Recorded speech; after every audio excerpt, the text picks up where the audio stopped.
First off, we have serious rainfall here right now, and we just had a sandstorm.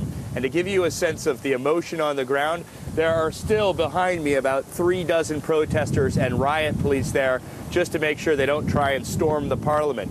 All of this kicked off late yesterday when state TV here in Cyprus reported that the government was looking at letting go of the second largest bank in the country. It's called Cyprus Popular Bank. The central bank immediately came out and said, no, that's not true. We're looking at reorganizing it, but the damage had already been done. And several hundred protesters gathered outside the parliament here within minutes, very angry.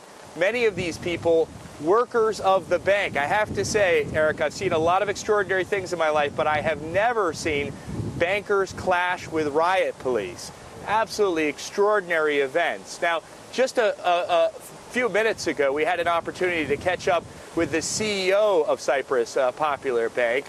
He explained to me that effectively all deposits in the bank of over 100,000 euros will go into a bad bank. How much will the depositors get in return? Well, he said, you know, at best he thinks maybe 40–50% of what they had in the bank.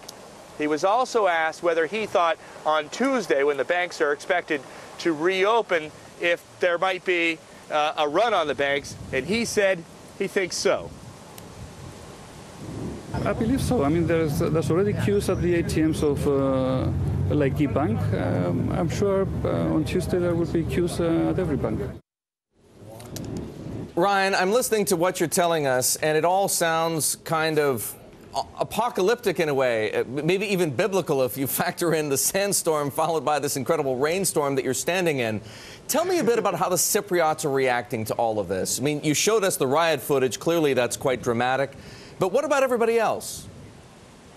Right.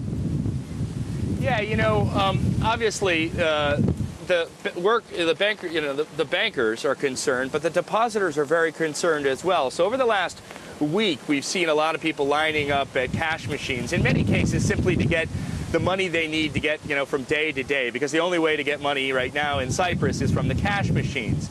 But over the last 24 hours, when the rumors began that something might happen with Cyprus Popular Bank, people started to line up because they were concerned that they may not be able to get money out of the bank when the bank reopens. So if in the days before there were 7, 10 people in lines, for the last 24 hours we've seen 24, 30 people.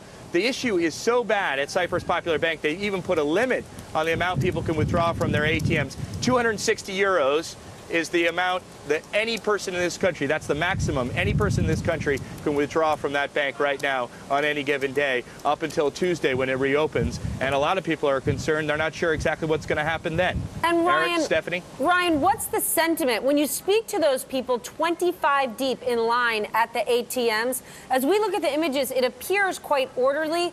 But what is the essence? How are they feeling? What are they saying to you? You know, when we look at the gas stations and they're only taking cash or don't even have gas left, one would think there'd be a feeling of panic. That's a good question. You know, this isn't Greece, so this is all quite new to the Cypriots. They are not used to the kind of financial chaos that they saw, that they've watched in Greece happen near them. And I think that this has caught a lot of them by surprise. So they're taking it in stride, but they are trying to get their money out. They are going to the cash machines. They are very, very anxious. And as you know, every day passes with the banks closed. It's been a week now, and they've still got 4 days to go, and that's the best case scenario.